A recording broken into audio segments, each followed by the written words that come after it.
दिनैनि गिबिसिन सोंथिया जाबाय मानसिनि मेगना बेसे गोजानसिम नुनो हायो? नोंथांनि अपसनआ ए आ 2 किल'मिटार, बि 8 किल'मिटार, सि 15 किल'मिटार, डि 20 किल'मिटार। नोंथांनि थार फिननाया जागोन डि 20 किल'मिटार।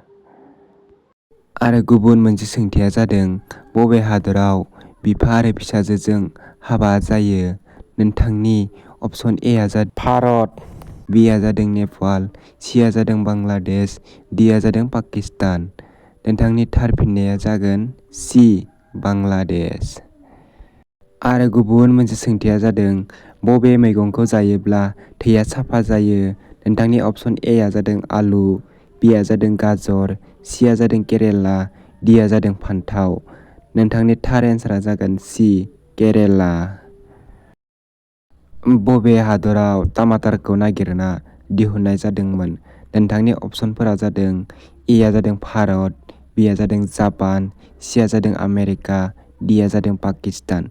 नोंथांनि थार फिननाया जागोन सि आमेरिका।